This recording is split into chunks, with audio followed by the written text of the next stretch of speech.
অভয়া থেকে যাদবপুর কাণ্ড বিচারের দাবিতে ফের পথে নেমে প্রতিবাদ। হাজরার সঙ্গে ধর্মতলা একসঙ্গে জোড়া মিছিল হলো। আরজিকর মেডিকেল থেকে যাদবপুর কাণ্ড ফের পথে নেমে প্রতিবাদ। একদিকে অভয়া খুন ধর্ষণের 7 মাস কেটে গিয়েছে, অন্যদিকে যাদবপুরে মন্ত্রীর গাড়িতে পিষ্ট হয়েছেন ছাত্র। হাজরা থেকে রবীন্দ্র সদন পর্যন্ত নাগরিক মঞ্চের মিছিল।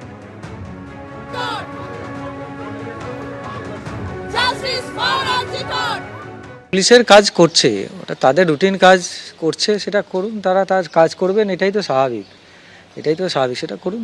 আমরা যারা বড়, যারা সিনিয়র, তারা বিভিন্ন পদে যারা আছে, তারা পদমর্যাদার সঙ্গে মানানসই কাজকর্ম করুন। তারা তাদের দায়িত্ব নিশ্চয়ই জানেন, সেই দায়িত্বগুলো বুঝেই তারা কাজকর্মগুলো করুন। তাহলে আমাদের এই সমাজে কিছু হবে না, সমাজটা ভালো থাকবে। আর তারা যদি না করে উল্টোটা করতে থাকেন, তাহলে পরে আরও ক্যাওস সেগুলো আসবে। আমরা চাই না যে কোনো রকম একটা শিক্ষা প্রতিষ্ঠান সহ সমাজে কোথাও অস্থিতিশীল অবস্থা তৈরি হোক, এটা কখনো কেউ চায় না। সবাই চায় শান্তি, ঠিক সুস্থ শান্তি ফিরে আসুক, সুস্থ স্বাভাবিক অবস্থা ফিরে আসুক, এটা। এবং সেটার জন্য যার যা দায়িত্ব আছে, সেই দায়িত্বগুলোকে পালন করতে হবে।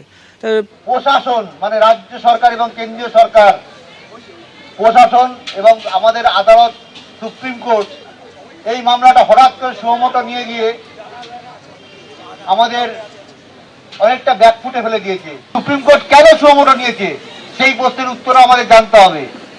এর পেছনে কারণটা কি? রবিবার দিন আমি অনেক বস্তিয়ান লয়ারের কাছে শুনে রেখেছি, বলে আমার জীবনে কোনোদিন দেখিনি যে রবিবার দিন কোনো কেস সুমোটো সুপ্রিম কোর্ট নিয়েছে। সেই জিনিসটা বন্ধ হয়নি। আজকে আমার মেয়ে সুরক্ষিত জায়গা থাকা সত্ত্বেও আমরা সেই তদন্ত এবং বিচার পাচ্ছি না বলে যারা অপরাধী তাদের আরো সাহসটা বেড়ে গেছে, অপরাধ করার প্রবণতাটা আরো বৃদ্ধি পেয়েছে।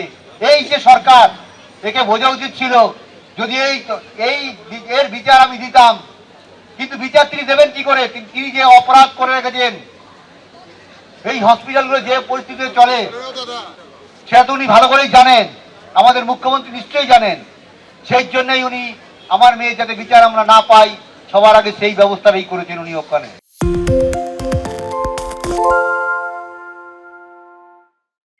সত্য অন্তহীন, সত্যের খোঁজও তাই, সত্য সন্ধানে তাই আমরা অক্লান্ত, অকুতভয়। এবিপি আনন্দ নতুন ভাবনার প্রতীক, যা মনে মুক্ত, তথ্যে যুক্ত এবং যাবতীয় সীমানার বাঁধন থেকে মুক্ত।